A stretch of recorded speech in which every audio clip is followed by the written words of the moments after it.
Imagine never once in your entire life being truly alone. Right. Like from the very moment you're born, you are woven into this really dense fabric of people. You have a mother, an uncle, cousins, a whole community. Yeah. A complete social ecosystem. Exactly. And your entire understanding of reality is shaped by the specific language spoken by their mouths, by, the very specific songs sung by their voices. Hmm. Now, I want you to trace that timeline forward, year by year, and just picture the sheer horror of watching every single one of those people die. What's fascinating here is how the human brain even processes that scale of attrition. I mean, we are talking about an almost incomprehensible level of loss. Yeah. It's this gradual narrowing of a universe until it literally collapses into a single point. You wake up one morning and you have to internalize something that just, completely defies human evolution. Right. You're a social species, but you are the last one. Yeah. There is not a single person left on the planet who speaks your language. No one alive knows your true name. When your heart stops, thousands of years of human history, of a specific worldview and culture, it all just dies with you. It forces a person into the absolute definition of existential isolation. There's just no reflection of yourself left in the world. Yeah, and what do you do when you are that person? When you are starving, completely exhausted, and you have literally nothing left to lose. You make a choice that to anyone else seems completely irrational. Exactly. You walk out of the wilderness that has hidden your people for 40 years and you walk directly toward the civilization that slaughtered your family. You have no idea if they'll feed you or shoot you. But you step out of the shadows simply because, the alternative is dying in the silence. Right. Which places us on the morning of August 29th, 1911. Okay. A man, severely emaciated, wearing almost nothing, with his hair burned short, which was a traditional sign of mourning, he just stumbles out of the foothills of Northern California. And he ends up in a slaughterhouse corral near a small town called Oroville. And almost immediately, the newspapers would brand him the last wild Indian in America.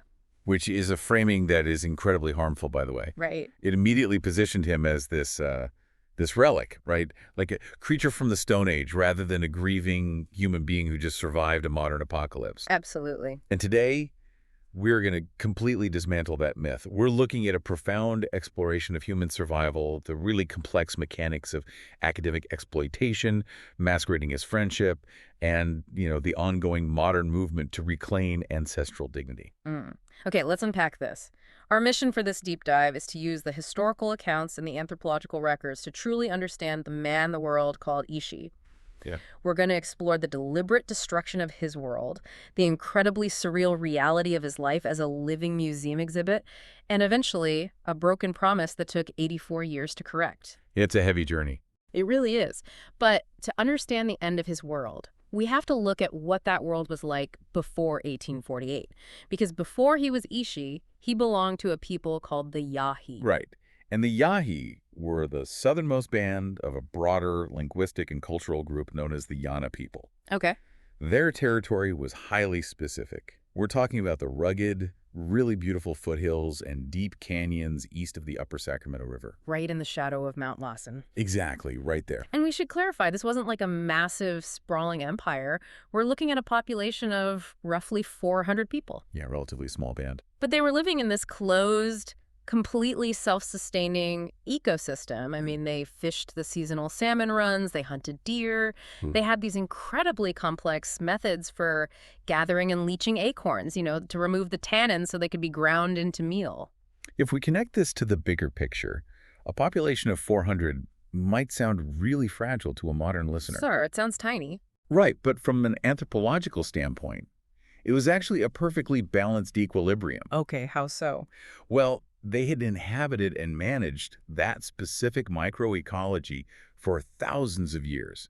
Their world-building stories, their land management practices, their social structures, they were all totally dialed into that exact environment. The environment didn't just support them, they were basically a keystone species within it. Exactly. But that equilibrium shattered completely in 1848 with the discovery of gold at Sutter's Mill. Right. And I really want to look closely at the mechanics of this shift, because it wasn't just, a slow, gradual encroachment. Oh, no, it was a tidal wave. Yeah. Hundreds of thousands of settlers and prospectors flooded California almost overnight. And they didn't just occupy the land, they fundamentally altered the biosphere. Right, because when we think of gold mining today, or at least in pop culture, we often picture a lone prospector with a little pan in a creek. A very romanticized image. Yeah. But that wasn't the reality that destroyed the Yahi. Not at all. The reality was hydraulic mining. These mining companies were using massive water cannons to literally blast the sides of mountains away just to get at the gold veins. That's insane. And the sheer volume of silt and debris just washed right down into the rivers. It totally choked the spawning gravel. So the salmon runs, which were, the primary protein source for the Yahi, they collapsed almost immediately. The rivers just turned to mud. And the miners cut down the oak forests for timber, which destroyed the acorn harvests. Right. The deer were either hunted out by the massive influx of miners, or they just fled the devastated landscape. It's, I was thinking about it like this. It's as if an alien civilization terraformed your neighborhood overnight. That's a really good analogy. Like, they don't just move into your house, they alter the atmospheric pressure so you can't breathe, they bulldoze the grocery stores, and they poison the reservoir. And if you somehow manage to survive that total environmental collapse, you were then subjected to the next phase of the gold rush, which was, quite frankly, deliberate legislated extermination. Yeah. And we really have to be very precise with our language here. Yeah. The destruction of the California native populations wasn't just a tragic byproduct of cultural misunderstanding. Wow. It was a state-sponsored genocide. The state of California literally issued bonds to pay for militia expeditions against indigenous people. They paid actual bounties for human scalps and heads. Horrifying. The tax dollars of the state were actively funding the murder of native families? The economics of it are just chilling. When you incentivize murder like that, you create an industry of slaughter. Yeah. Settler militias formed to hunt the Yahi. And it wasn't just to clear land, but for profit. And in some documented cases, it was simply treated as a weekend sport. Which is just sickening to read about. Yeah. Through the 1860s and 1870s, these armed militias methodically tracked and murdered the Yahi in a series of horrific massacres. Mm-hmm. And the documentation from these events, it is nauseating. At the Three Knolls massacre, a militia attacked a Yahi camp at dawn. They killed dozens of people in their sleep, and the historical accounts describe the bodies of the victims just floating down the creek. But the incident that truly forces us to look at the psychological mechanics of this genocide is the cave massacre. Yeah, the sources outline this incredibly dark moment. A group of settlers tracked roughly 30 Yahi, and we're talking including infants and small children, into a cave. Right. And they slaughtered everyone inside. But the detail that really stands out in the historical record is this quote from one of the killers. He mentioned that partway through the massacre, he swapped his heavy rifle for a smaller caliber pistol. And his stated reason for switching weapons is really the crux of how genocide operates on a psychological level. He literally noted that the heavy rifle was doing too much damage to the bodies of the babies. I want to pause on the cold logistics of that statement for a second. Please do. To look at an infant, to completely strip it of any humanity, and then calibrate the ballistic efficiency of your weapon so the corpse isn't quote-unquote too messy, that requires a profound level of cognitive dissonance. It is unfathomable. You have to fully convince yourself that what you are killing is not human. And this was the world Ishi was born into. He was a small child, maybe 4 or 5 years old, during these major massacres. Just a little boy. He wasn't born into a functioning society. He was born right into the apocalypse of his people. And by the time the violence of the 1870s finally subsided, the Yahi population had plummeted from 400 down to perhaps a few dozen. Wow. This creates a terrifying biological and sociological bottleneck. Which really pushes us to ask a difficult question. How does a species or a community down to its last 24 members avoid total extinction when the entire surrounding society wants them dead? They do it through what anthropologists now call the long concealment. Okay, let's unpack this, because for roughly 40 years, this tiny, terrified band of survivors retreated into the most rugged, impenetrable gorges of Mill Creek and Deer Creek. Right. They essentially chose to become entirely invisible. The mechanics of this concealment are just staggering Yeah. when you consider the discipline required. Yeah. We are talking about Decades of absolute They silence. couldn't walk on dirt paths because footprints would give them away. Right. So they stepped exclusively on rocks, or they walked through streams, or they painstakingly brushed away their tracks with pine boughs. And they couldn't build regular fires either, Yeah. because the smoke would be spotted by Well, ranchers. what did they do? They had to build these small, meticulously ventilated fires Yeah. in hidden caves or really dense thickets, using only perfectly dry wood so it wouldn't smoke. Wow. They couldn't hunt with guns, even if they somehow got their hands on them, because the sound would echo through the canyons. They had to rely entirely on the bow, on stealth, and basically on foraging in the dead of night. And it was so effective that the outside world genuinely believed the Yahi were extinct. The government officially declared them gone. Yeah, they were written off. But if we look at this from a psychological perspective, the toll of this existence is almost unimaginable. Absolutely. Consider the sociology of a shrinking room. When your entire population is a dozen people, every single individual is a crucial killer holding up your culture. Right. If someone breaks an ankle and dies of an infection, a massive percentage of your society's collective knowledge just dies with them. And there's zero chance of repopulation. None. The genetic bottleneck is way too tight, so they were living in this constant state of anticipatory grief.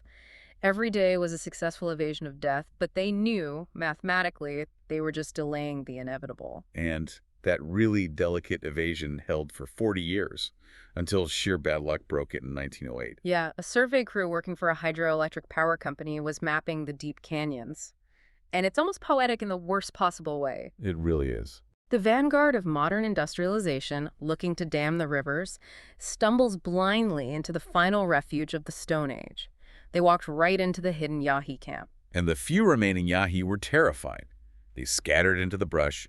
Ishi, his sister, his elderly mother, and an older man believed to be his uncle, they all fled for their lives. But what the surveyors did next was really the fatal blow. Right. They looted the camp. They didn't burn it down in a violent rage. They just treated it like, a roadside attraction. Yeah, a novelty. They took the winter stores of acorn meal. Ah. They took the carefully crafted tools, the bows, the woven blankets. They took the literal lifelines of these starving people and carried them back to town as souvenirs. And taking a basket might seem like a minor theft to a surveyor who doesn't know better. Sure. But when you steal a family's winter food supply in an environment where foraging is totally restricted by the need to remain invisible, you are signing their death warrants. It was a death sentence. The long concealment ended right there because that theft removed their ability to survive the elements. Over the next 3 years, the fragile remnants of the band succumbed. His sister and uncle fled during the panic and were never seen again. His mother died. And by the summer of 1911, Ishi was truly the last one left. Which brings us full circle back to that slaughterhouse in Oroville. Right. The biological drive to live finally overrode the cultural imperative to hide. The sheriff who finds him is totally bewildered. He puts Ishi in a jail cell, not because Ishi committed a crime, but because the local townspeople were already forming a mob just to stare at the quote-unquote wild man. Yeah, it was a spectacle. And the immediate glaring issue was language. The sheriff actually brings in members of other local indigenous tribes, like the Maidu and the Wintu, hoping someone can translate. The linguistic isolation of the Yana language family was severe. They couldn't understand a single syllable he spoke. It's crucial to understand how language operates geographically in this context. Even neighboring tribes in California often spoke languages as distinct as, say, English is from Mandarin. Wow. That different. Oh, yeah.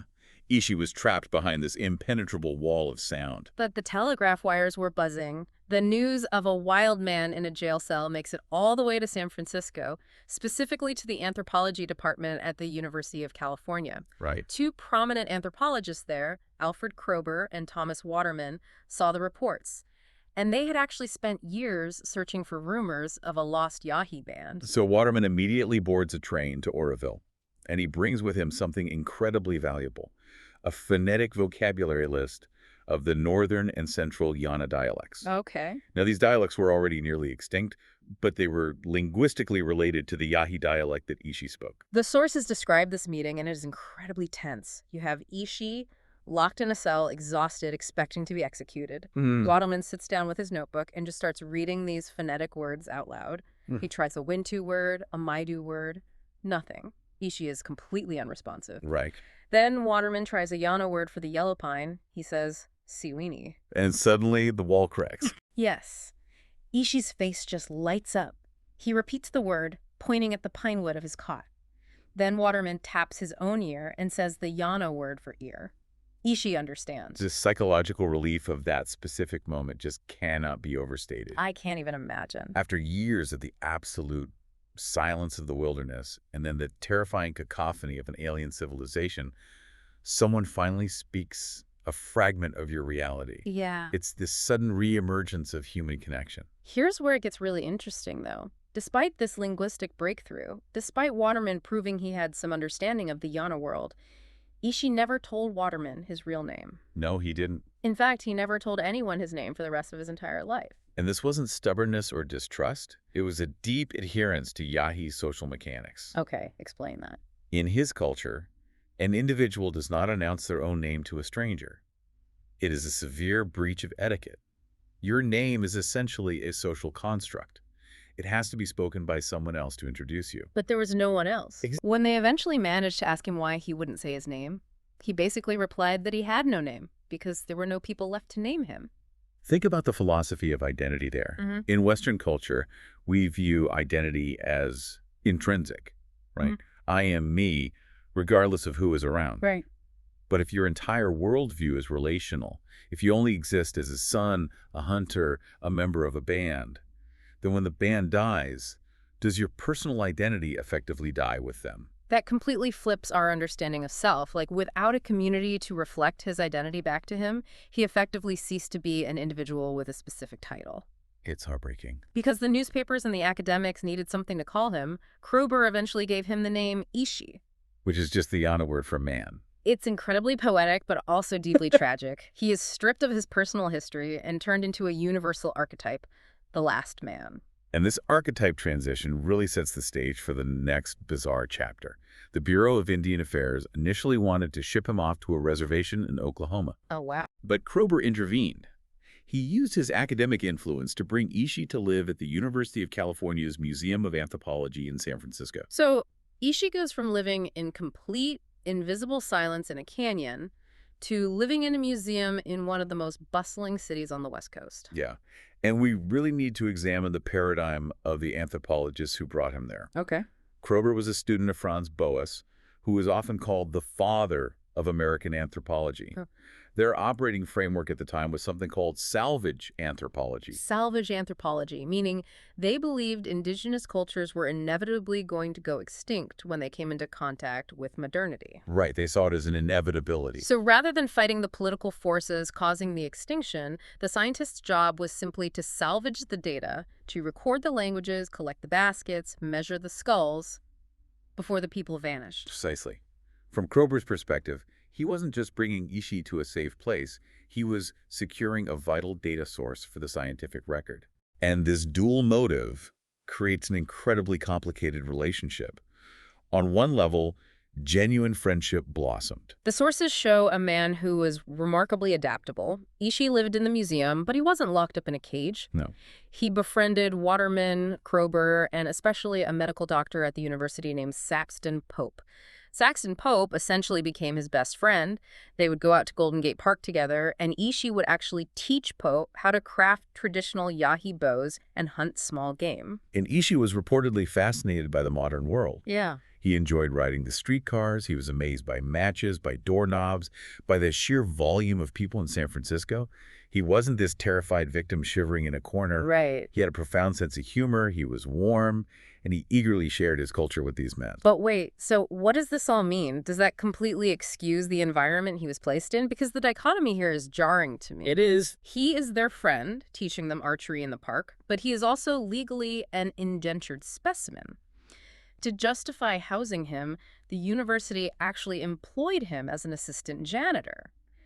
The last survivor of a genocide is literally sweeping the floors of the museum. It is incredibly paternalistic. And it goes further than sweeping floors. Every Sunday afternoon, the museum would open to the public, and they would put Ishi on display. Thousands of tourists would line up to watch him chip obsidian arrowheads or make fire with a drill. But look at the mechanics of those Sunday exhibitions from the museum's perspective. Okay.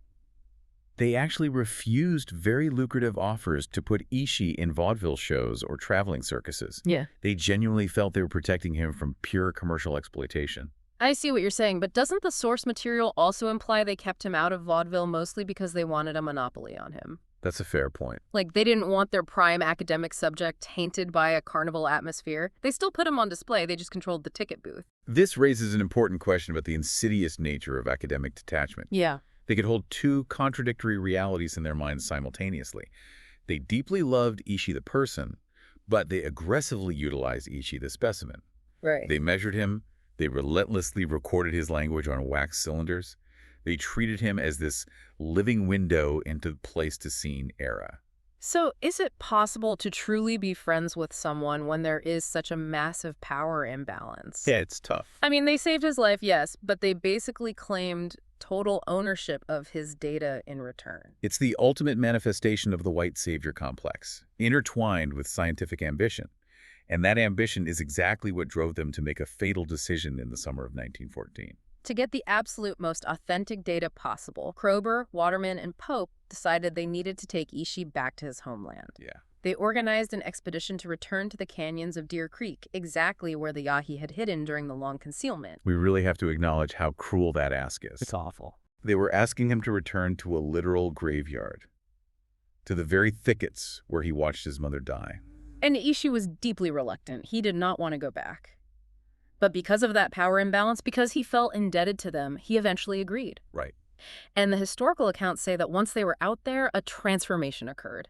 He sort of shed the museum janitor persona. He stripped down, he hunted, he showed them exactly how his people thrived in that harsh landscape. For a few weeks, he wasn't an exhibit. He was a Yaqui man on his own land again. But the biological consequences of his new life were already catching up with him. And this brings us to the concept of virgin soil epidemics. Right, because when you have a population that has been completely isolated for millennia, their immune systems have absolutely zero memory of the pathogens circulating in a dense urban environment like San Francisco. Exactly. Ishi spent his entire life breathing clean mountain air. Yeah. When he was brought to a foggy, crowded city teeming with European diseases, his body was entirely defenseless. Tuberculosis was rampant in San Francisco at the time. So when they returned from the Deer Creek expedition, Ishi's health began to rapidly decline. Mm-hmm. The tuberculosis took hold. And despite Saxton Pope's desperate medical interventions, Ishi spent the next year and a half slowly wasting away in a university hospital bed. The irony is just brutal. The very men who saved him from starvation in Oroville had brought him into an environment that all but guaranteed his death by disease. On March 25th, 1916, Ishi died. The last known Yahi breathed his last breath. And with that exhale, his true name, his language, and his entire cultural universe effectively ceased to exist as a living entity. But his voice remains. Yeah. It is haunting to think about those wax cylinders in the university archives. Yeah. A dead man singing songs in a dead language, locked in a vault. If the story ended right there, it would be a tragic study of biological destiny. But what happens next elevates this from a tragedy to a profound betrayal. It really does. Because before he died, Ishi had one explicit sacred wish. Having lived inside the museum for years, Ishi had seen the university's massive collection of Native American remains. Right, the skulls on shelves, bones cataloged in drawers. Exactly.